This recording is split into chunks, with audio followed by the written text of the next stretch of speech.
Evening, everybody. I'd like to call our meeting to order at 6:07 p.m. The meeting of the WSESU will come to order. This meeting is a hybrid meeting, which means that some or all of the public body is meeting remotely, and some are meeting physically in a previously noticed location where the public body may intend to observe, listen, and participate contemporaneously. Please note that while we will strive to provide means for those attending remotely to participate in the public comment period, there may be technical difficulties or reasons which otherwise prevent or interrupt remote public participation. Therefore, it is important to note that the open meeting law only ensures the public's right to participate in comment at a public meeting by attending at the designated physical location as posted in the notice and agenda. If a member of the public or the public body has difficulties accessing this meeting remotely, please join us by email. In the event of a technical difficulty that cannot be resolved, we may continue the meeting if necessary to time and place certain. Please note that all votes taken during this meeting that are not unanimous will be done by roll call vote in accordance with the law. Thanks for bearing with me, everybody. There's Kevin. Here. Let me get my agenda up. The first thing I'd like to announce is a change in the agenda. In the interest of time this evening, we will be rescheduling the presentation on staff wellness. They've already been here and it's all set, so that will make the evening a wee bit shorter. Now, the second thing is we will begin this evening with an executive session under 1 VSA 313A3, the appointment or evaluation of a public officer or employee. Do I hear a finding that premature public knowledge, or no? We don't need the finding. No, we don't. We just need a motion. We need the motion. So, may I have a motion, please? So moved. Thank you, Carrie. All those in favor, please signify by saying aye. Aye. And are we inviting anybody in? We will be inviting Mark Spino and Sandra Cameron from the VSBA. All right.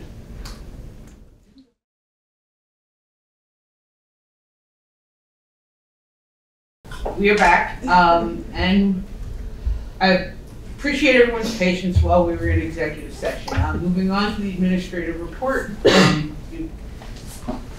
have anything to report to us, Mark? Okay, I would just ask that the SU board vote to support the new position of Director of Curriculum and Assessment and Instruction for starting in the 2024-25 school year. Do I hear a motion? So moved. Thank you, Carrie. Do we have any discussion? Yes, we do. I just wanted, looking over, I think this is great. I'm just looking over the requirements, the qualifications and requirements. And it says in 2 locations, at least 7 years of classroom teaching experience. There are times when educators are ready to move on before that 7-year marker. So I'm wondering if that language couldn't be softened a little bit to say minimum 4 years teaching experience. To broaden it out, otherwise you might be closing off exceptional people. The other piece, ideally, it says ideally in both elementary and secondary settings. That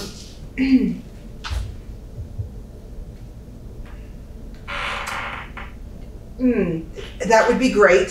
That would be great. But what if the person has only worked in a secondary school setting or an elementary school setting? Why rule that person out? Why not? You would want the director to have an understanding of the continuum of a pre-K to 12 school system. Absolutely, but... And experience could be not necessarily like an official teacher at the high school level or elementary level, but with it who can present a knowledge base of that continuum based on their experience over time serving children in education. I agree. But in the mimics where it's repeated, it says at least 7 years of classroom teaching experience, ideally in both elementary and secondary settings. And that's going to say to potential candidates, oh my goodness, I have never taught secondary school. I can't apply for this position. I think the word ideally.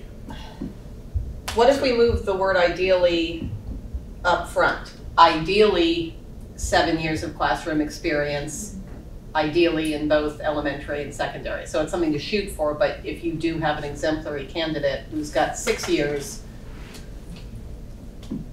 you know.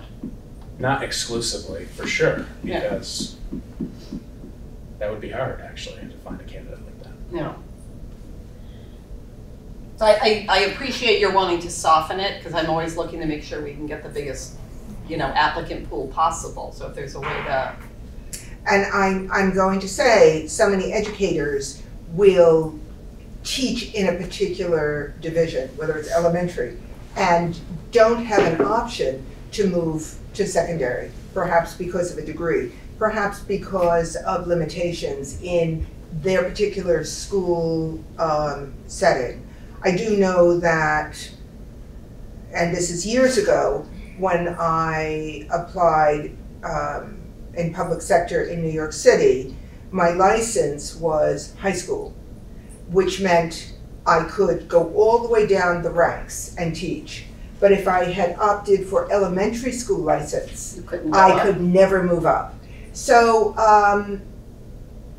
I also know that I have taught middle school and I've taught high school level. I've never officially taught elementary school. But that doesn't mean I don't understand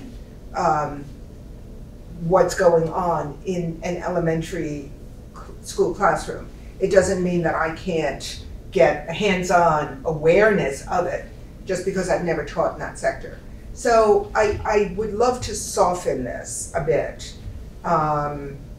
because the way it's written, even the word ideally sets it up. I think you want as many candidates as possible in an environment where there are very few people applying for a given job. I mean, that's what we're struggling with. Do you have recommendation of wording? Well, I would agree with Deborah. 7 years really struck me as being really odd. I would say at least 4 years. I would say minimally 4 years, at least 4 years, and I would say in elementary or secondary school settings, ideally in both. I would say in elementary or secondary school settings, comma, ideally in both. There we go. And that opens it up. Great. Okay? Yep. All right. Thank you. Is there any further discussion? All of them. Yeah, I think so. You've got I it? didn't You've bring got it. I think it? so. Okay, great. It's being Thank you. recorded. Okay. So we're saying 4, right? Minimally 4. Minimal, okay. Yeah, minimal 4, I Yeah. think. In both, yeah. It'll just Sounds broaden In it out. elementary, And yeah. you will have people coming forward for this. That's what we want. We want choice. Yes, we want options. I will say it's a daunting position. It is a daunting You read position. that thing, you need to be Yeah. your stuff. We need And- Paul's I don't know. point of view. And Do you agree with me? Well, that's impossible. I know. Well, I said How it's many years experience does he have? Oh I my know. God. All right. But so anyway. Great. So all those in favor, please signify by saying aye. Aye. Any opposed or abstentions? There you go. Thank you very much. Sorry, Ann, Yeah, I didn't get to my mute button fast enough, but mine was an I as well, so. you didn't, and I thought I heard you, but I was hallucinating, but you didn't answer on the nay, so I figured we were probably good to go. So before we move on, I would just like to say thank you to the board for the support of this vision. We're really excited about how this can provide some more clarity around a pre-K through 12 school system and moving from a system of schools to a coordinated, clear school system. So right now I think we're in both pots, and this gives us an opportunity over time to really provide that structure. as I said earlier, we're really brand new. Yeah. Okay. So we are not having a staff presentation, and I'm even gladder than before that I sent them home. So moving on to the consent agenda, I would entertain a motion for the approval of minutes for December 6th, 2023. So moved. Thank you, Deborah. Is there any discussion, any deletions, additions, corrections? All those in favor, please signify by saying aye. Aye. Aye. Any opposed or abstentions? Thank you, the minutes are approved. And I'm going to move that we approve the warrants of December 6th, 2023 in the amount of whoa, that's a strange number. Amount of $382,958.42, and the payrolls of December 6th, 2023 in the amount of $622,928.55. So moved. Or no, you're doing it. You moved it. Is there any discussion? All those in favor, please signify by saying aye. Aye. Aye. Aye. And I won't have heard any opposition or abstentions, so they are approved. Moving on to finance. Thank you for your patience, Frank. All right.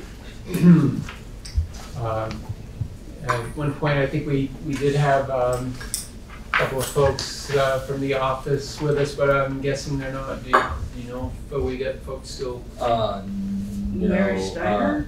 Mary Lou is there. Mary Lou's there. Okay. In the event we have some real technical questions, fortunately Mary Lou is still with us, but I think we can start with an overview of the food service program proposal, and then also look at some of our revenue assumptions as well. That was the topic for the meeting this evening on the finance segment. So I've handed out 3 documents. Maybe if we took a glance at this single page document, kind of sets the tone around the financial parameters that we have to work within. Mary Lou has prepared this document. It's an overview of the cost of providing meal service, child nutrition program meals through the USDA system. And the first bracket of data there relates to cost. So it's cost per meal. And fiscal year 25, of course, is as an estimate, but we are currently operating under the bid price there for breakfast, lunch, and so on. You see in those program listed our highest volume of service to our students is in lunch, and you can see that's cost of $4.24. Breakfast, $2.94, and so on. We will go through a review for fiscal year 25 in the spring, as we normally do, to consider the FY25 proposal for pricing. On the next set of data is our reimbursement. So this is what develops the revenue assumptions for each one of our programs that we operate. The statistics here are an example illustrating the high school reimbursements. So, for example, the breakfast costs us $2.94 right now, and our reimbursement projected for next year, $2.87. Or if you looked at the 2025 cost, you see that $3.08. And there's our projected reimbursement rates. So you've heard about our Universal Meals Program and how significant that has been for our students and families. And these reimbursement rates reflect a really significant cost coverage through the child nutrition program. So it's a favorable outlook when we develop a budget. The bottom statistics there you can see gives you a sense of the volume. So we do 236,000 breakfasts typically in a school year period, 258,000 lunches, and then the summer program statistics are there as well. So it's a significant program with a very, very high volume, and we've had an excellent partner despite having to address some quality issues which have been, we're pleased with the responses. A lot of food. A lot of food, a lot of prep, a lot of ordering, a lot of management, a lot of distribution. Food safety is a very significant aspect, and then and then all of this is subject to a food quality specification that we've talked about. So now looking into this document, it's the financial statement for the food program. If we just kind of flip to the very back page, page 10, gives you a sense, again, taking these assumptions in terms of cost and reimbursement, you get a sense of what we're looking at for financial requirements. So starting from the left column of data there, you see 2.2 million is the actual. That's closing up the books in June of 2023, our most recent fiscal year. That is the actual expenditure. The current year, we are projecting 2.4 million, and Susan and others have been pursuing additional grants. Susan Grabowski, who you heard from, along with Mary Lou Steiner. That's why we have an increase going from 2.4 million there to about 2.5 million in the amended budget. And we're proposing a fairly level-funded budget based on projected volume and these prices, these price indicators that we just reviewed. I suspect the current budget might be a little high, so it's not going to be so much a reduction in any kind of a program. It's just that when we are estimating fiscal year 24, you may recall the number of uncertainties, including the fact that we are going through a bid process. So we didn't have actual rates. So a little bit more in terms of the detail. I don't think you'll be all that interested in all of these line items, but I'll give you a quick review. The first 4 pages of this document are the various forms of reimbursement. So there's, and it's also presented by site, by school site. So for example, that on page 1, if you're looking at FY25 proposal, you see for the academy school, 803,000. These are the revenues. Okay, and when you skim that line item there, you see the largest numbers are associated with lunch and breakfast reimbursement.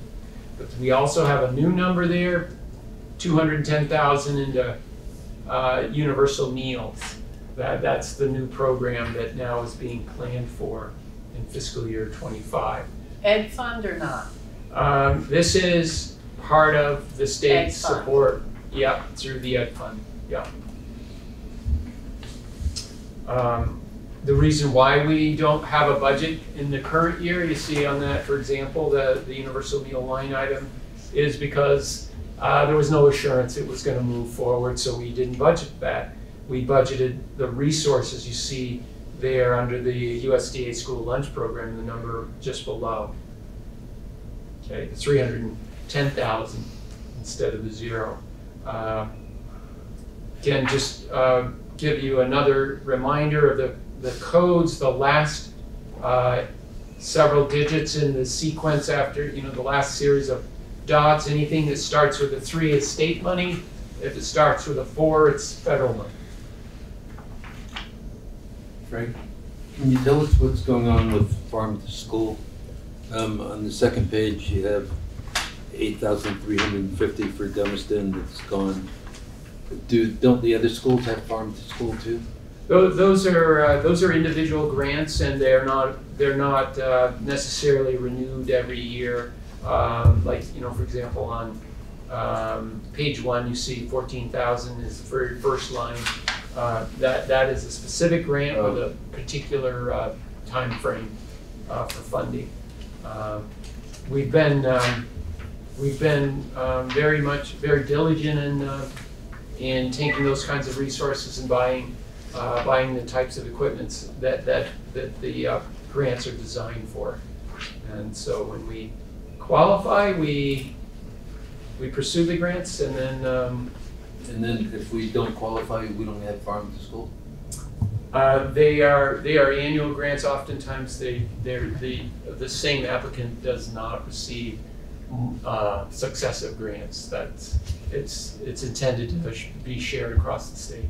But the farm to school program continues. It's just That's what I'm for asking. something very specific. Like, Right. Oh, okay. Right.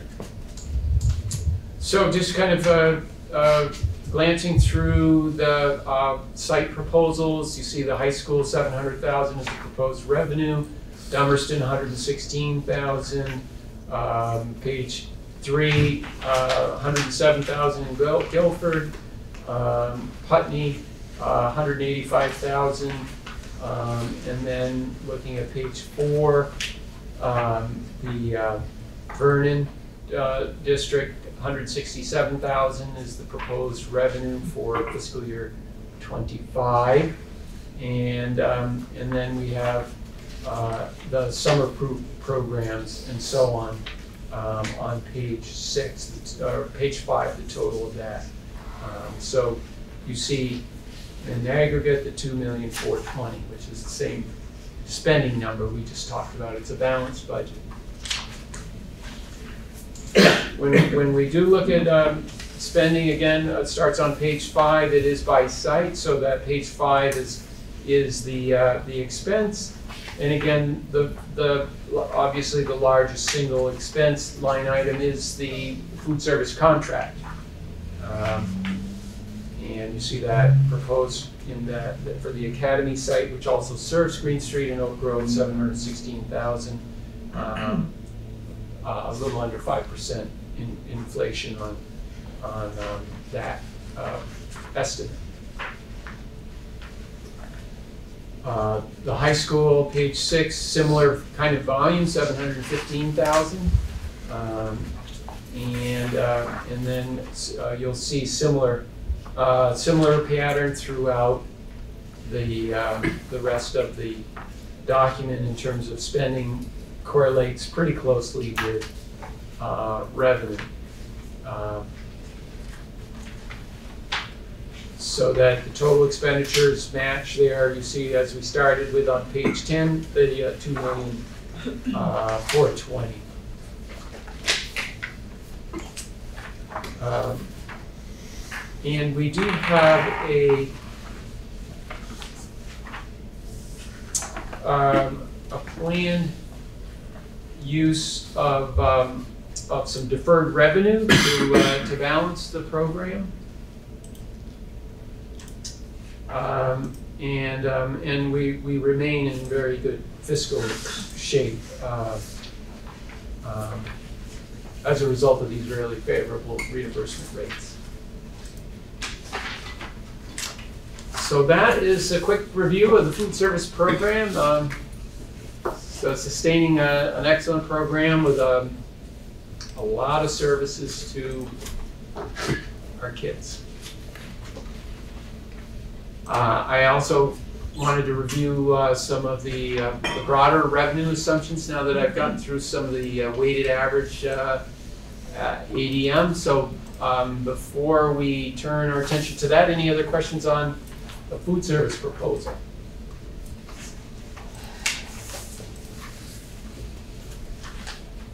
Sounds good. I'm hungry. I haven't had dinner yet. I'm ready.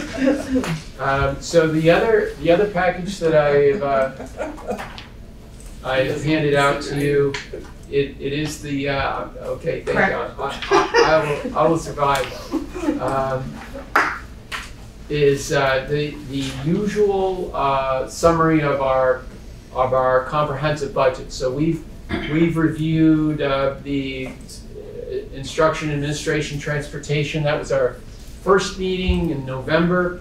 And then we reviewed the special ed proposal. You see I'm going down the expenditure segment of our summary document. And special education is presented in school age group, and then the pre-K group there, you see the 16 million is by far the largest component of the supervisory union budget. And then another 1.1 million proposal for the essential early ed, for a total of 17.4 million is the proposal. And then Paul reviewed the grant budget with us a couple of weeks ago, and then we just reviewed the food service budget. And in the FY25, you just saw the 2,420,000, and I was comparing the special ed, 17.4 million to now a $19 million proposal. That's what we reviewed last week. So this is bringing all of those components of the supervisor union services together in our usual single page format, just so you can kind of get a handle on the overview of our services. Obviously, there's quite a shift in funding. We've talked a lot about that regarding mainly the ESSER funding. So this proposal is down 7%, right? Going from 32,851,000. Proposed spending down to 30,541,000. A little more than 2 million reduction. And that we have absorbed some of the positions through local commitments, local funding commitments, but some of the spending is definitely will not reoccur, and we have basically discussed those in the last 4 weeks of our presentation. We can revisit some of that as needed, but the topic for this evening was to review the food service program, and then also, well, what do the revenue assumptions look like now that we have some of our average daily membership statistics. So I'll go over that fairly briefly and then open for questions. Second page, that is the allocation methodology. Once we understand how much we're going to spend, which we just discussed, 30,541,000, we have to understand how do we allocate the cost to the districts. So this is the same document that we reviewed and approved last year, and really it's been in place for several years since the state assigned the requirement that special education services be managed through the supervisory union. The other component of this methodology that took a fair amount of work to develop was incorporating the merged district and addressing Vernon being a member town of the supervisory union services through K through 6. So the methodology here articulates that, and that's the second box there. Basically says we're all in it together and we all are under the same proportional assessment for our K through 6 programming that through the Supervisory Union Special Ed Services. At the secondary level, because Vernon is not a member of the Brattleboro Union High School, we have a system in place now since 2020 that identifies the Vernon secondary special ed costs and assess them just like the other tuition towns, Marlboro, Dover, and so on. So that methodology articulates the steps that we go through to make sure there's a fair allocation, and very important, obviously, that once we identify costs, we also identify state aid, so that when the state sends money to the supervisory union, we're not collecting from the state and the district, so that's netted. The last page of this document we can glance at, but it really gets into the details of that. And Carrie probably could explain it. She's been with us through the beginning. The pre-K is back to the general average daily membership of all students in the proportional allocation by district, and then transportation is based on just the 3 buses out of 17 assigned to Vernon, and the balance assigned to the SD, and it's cost per bus allocation. The next page is the enrollment statistics. I wish these were final. I think for our purposes, they probably are.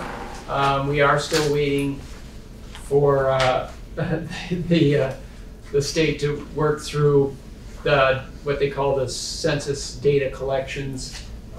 They have reopened the data collection so that the whole state can work through assuring that we have accurate counts for all grade levels.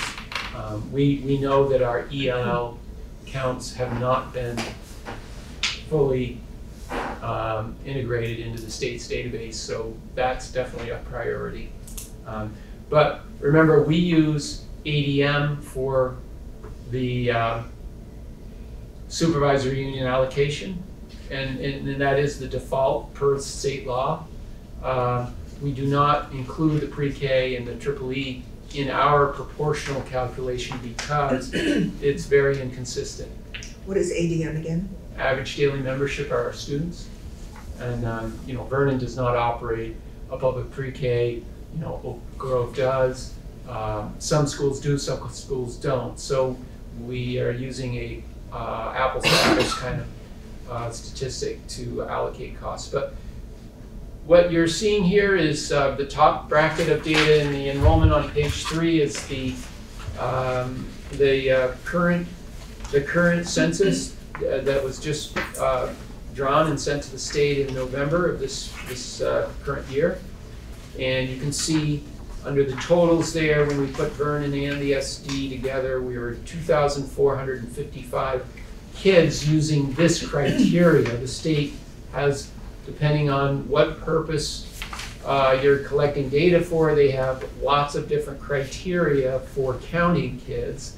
This particular data set is the one that's considered the official criteria, and you can see I've added some notes here that says that this data, this 2,455 kids excludes, it would be like the Vernon kids that are going to Northfield, Mount Herman, and non-UHS, non-WSESU schools. It excludes the school choice kids. It excludes the foreign exchange and state place kids. So this is 90-something%, a very high proportion of all of our students. We do capture that, of course. We capture all students in Power School data, but we use the official data that's published by the state so that we have a way to kind of verify The prior year there, you can see, is the lower block, 2,475 kids. So, we're down about 20 kids, about 1%, a little less than 1%. In general, enrollment has been pretty stable. So those numbers are used to develop the allocations. So on page 4, we've already reviewed those enrollment and staffing statistics related to special education services. We spent some time on that last week.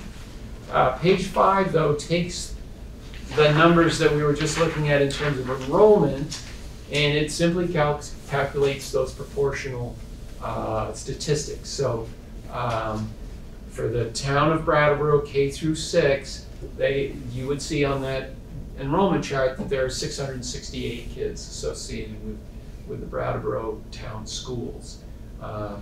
And for example, there's 144 students K through 6 at Vernon. The calculations are taking Vernon's 144 students divided by the set 2,172 kids in that cohort, and that's a 7.1% average of enrollment over 2 years. So Vernon gets 7% of the assessment, the net cost that needs to be reimbursed to the supervisory union. And the SD gets 92.9% because that's the proportional share. Again, that's what that methodology says. That's what this narrative on page 2 says. It's just taking that narrative and putting it into a simple formula to derive these. So with these proportions, and taking all of these budgets that we've reviewed over the last several weeks, for the admin on page 5 there, admin in support of instruction, and that doesn't include transportation because that's a different methodology of cost, but it's out of the 3.687 million, Vernon gets 260,000 of it because that's 7.1% of that amount, and the SD gets the balance of that, 3.4 million. Can I ask you a question? Mm-hmm. On page 3, for grades 9 to the high school, 703, the total WSESD. Isn't that down significantly from last year? Do you recall what it was in the years before? I thought it was around 752. The high school? Yeah. Yeah, 703. The high school is actually up, but there is quite a grade shift.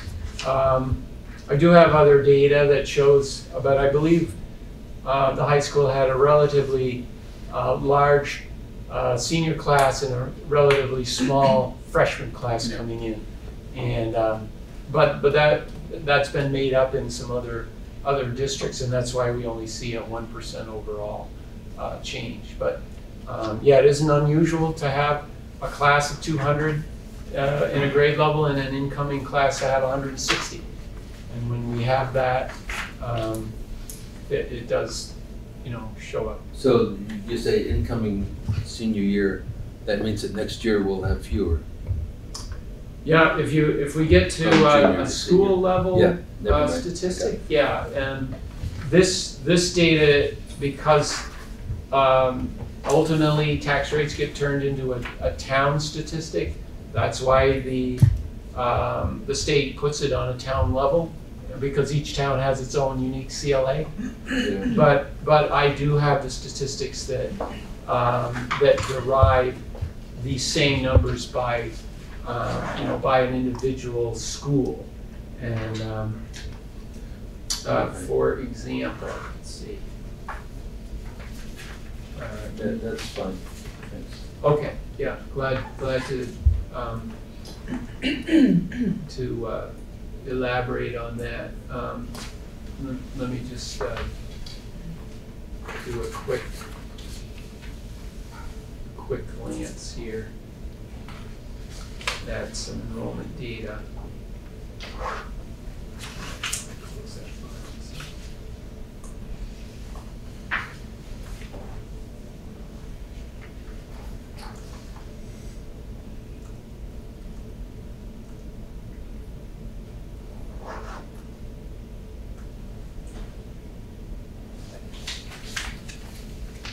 Yeah, okay, just pulling up my VUHS file.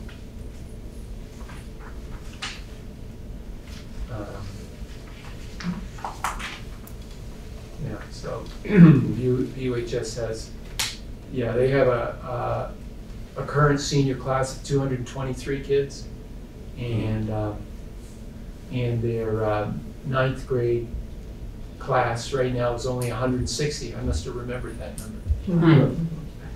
Yeah. So that's gonna cause quite a fluctuation.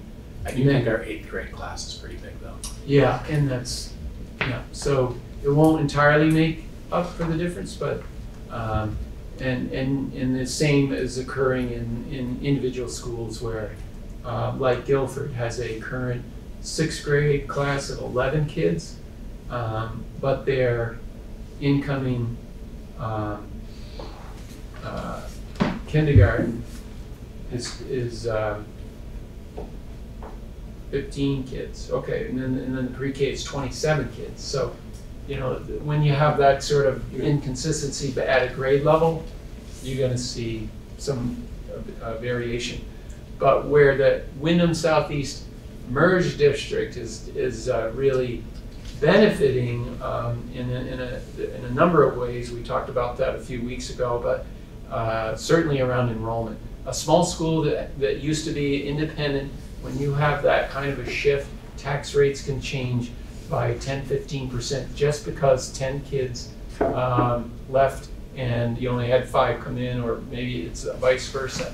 But with the SD, we don't see enrollment shift overall by much more than 1%, and that's typically going to go right to the tax rate.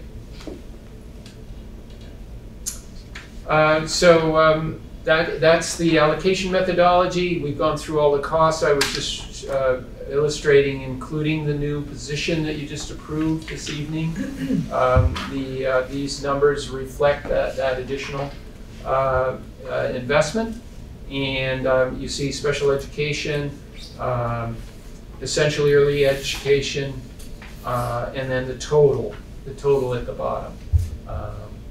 Assessments, just adding those numbers up. Page 6 is a little more information on how we got to those assessment numbers. So if you still have the memory there capturing what I've been sharing with you, 3,687,000 was the, let's say, the admin and instruction assessment. You can see that on page 6. That's how we got it. We take the spending of 5.3 million. We have a different allocation methodology for transportation, so we take that out. Amazing, we're now getting a lot of money in interest income. In fiscal year 24, that 330 was mostly grants that we don't have, but in fiscal 23, we were budgeting maybe $5,000 for interest income. We're budgeting 140 this year for fiscal year 25, and that's what happens when you go from 0.5% on invested cash flow to 4.5%. A very substantial increase in that. But anyways, you take the expense and then some of the revenue away, the SU needs to operate and clear 3.6 million through its account, and we send the bill to the district that are receiving the services. And that's the way that works. Transportation, again, we don't assess 1.4 million. We assess the difference between what it costs us and the state aid that we receive. So we're estimating state aid of 600 and, what is it, 549 transfer estimated cost. I think I was putting in around 600,000. Oh yeah, there it is, 667,000. So on page 6, the next set of data there, estimated state aid, 667,000 of that 1.4 million. So we assess the balance of 782 by the two districts there. And in every case, that's what we're doing. We provide services, we cut the checks, but we're not a taxing entity here at the SU, so we have to send an assessment or else we would be insolvent. Page 7, more along the revenue assumptions. This is all about the revenue assumptions. Page 7 represents the state aid. Now, a couple, 3 years ago, we were all really concerned about this because they unplugged a traditional reimbursement program with a simply, doesn't really matter what you spend, you're just getting $2,400 a kid. And we were very concerned about that. That was this Act 173. Fortunately for our system, we were kind of an average spender in special education in the state, and because of that, we came out pretty close to where we had been. Unfortunately, some districts are receiving a lot less special ed aid than they had prior to this census block grant, and others are receiving more. We're kind of right in the middle. But page 7 just gives you background on how we derive the assumptions for our aid. The legislature did increase the reimbursement on the extraordinary cost students substantially. So this really helps Vernon this year because once a student individual education plan costs more than $66,000, the state is reimbursing most of that. So there's various forms of state aid here, and I'm glad to address any questions you might have, but it is a little bit less. The state aid is a little bit less than prior years, but it is it's not materially different. Page 8 and 9, and now it gets into more of the details on how we identify various groups of kids, primarily from regions in the state, depending on if they are a tuition town, a member town, or Vernon. Because Vernon is a member of the SU, so we get the state aid here at the SU. Unlike Dover and Marlboro, we don't get that state aid. So we have to have those 3 groups of statistics. And what this is showing on page 8 is we have 198 students with IEPs at bands in Brattleboro Union High School. And we have another 15 students from non-member towns. And what this data does is it again takes proportional enrollment and then looks at the spending at the high school and identifies costs that we will bill Dover, Marlboro, Wilmington, and so on, $325,000 for those services. And then we will take those statistics and we put it into this page 9. Can I just ask on page 8? Yeah. So when I look at non-member WSESU towns, and so for example, 2 from Dover, does that mean those 2 are going to Here. VUHS? Yeah. That's how I read that. All Okay. of these folks are secondary students receiving their education here. Okay, so does that mean these particular towns have choice? They do. Mm-hmm. It's secondary, yeah. Yeah, Can I- Dover runs a K through 6 school, and then they have choice. Can I just confirm this? That according to this, 62.9% of BUHS students have IEPs? No. No, it's saying that, so column A divided by the total, it's saying that of the students who are on an IEP of 198, 62% of the 198 are associated with Brattleboro Union High School. It's the proportion of students that have an IEP.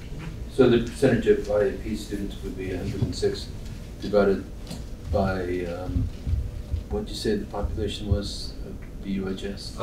It's on column C, which is about 614. 943. I got it. Yeah. So, yep, that is the correct observation, yeah. So, Does it serve Yep. our interest to have more students from non-WSES, non-member schools attend BUHS? Is that a good thing for us? it's always a good thing for diversity in our region, and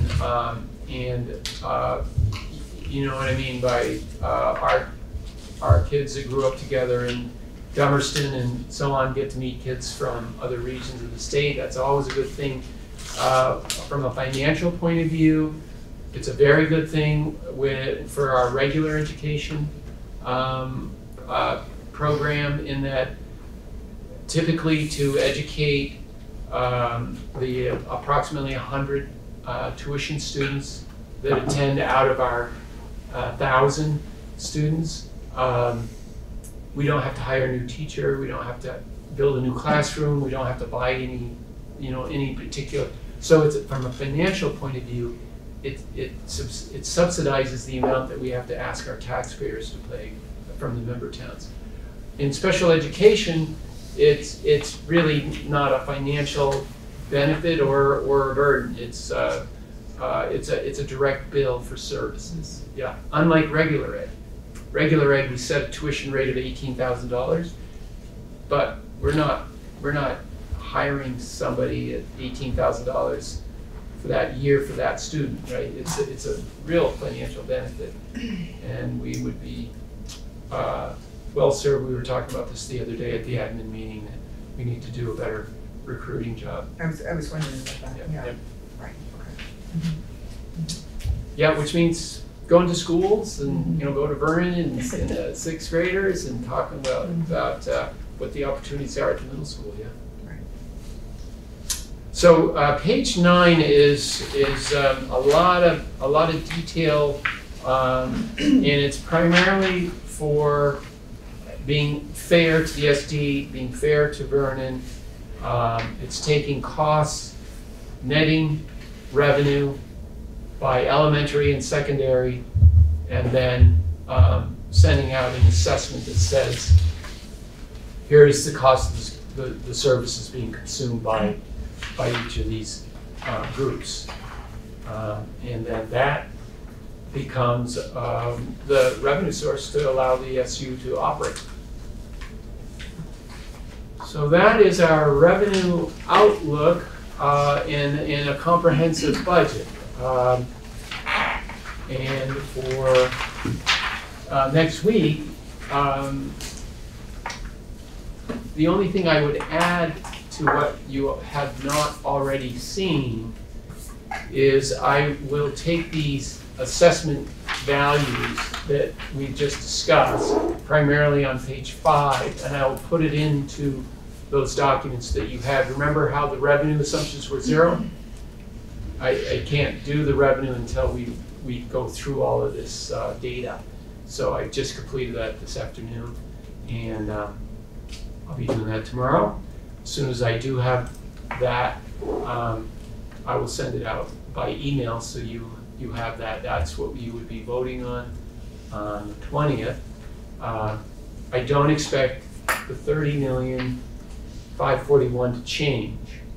And as you know, you vote on the expenditures. You don't vote on the revenues. So that's what I had in mind for this evening. Any questions?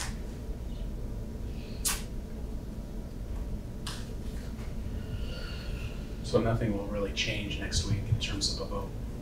Not in terms of the spending plan unless, you know, Tate or someone comes to us and says, hey, there's a real material change in what we foresee for service needs next year.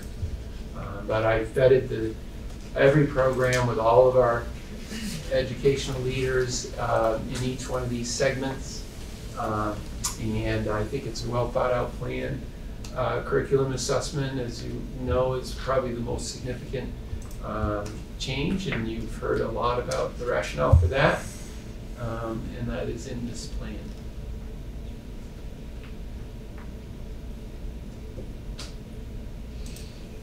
I will also say, you know, we have a spending decrease, but as you just saw, our assessments are higher than they would typically be because of the loss of ESSER money.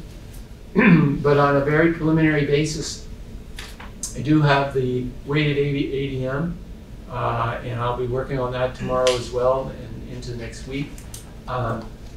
The good news on a very preliminary basis is I don't see us exceeding that 10% penalty.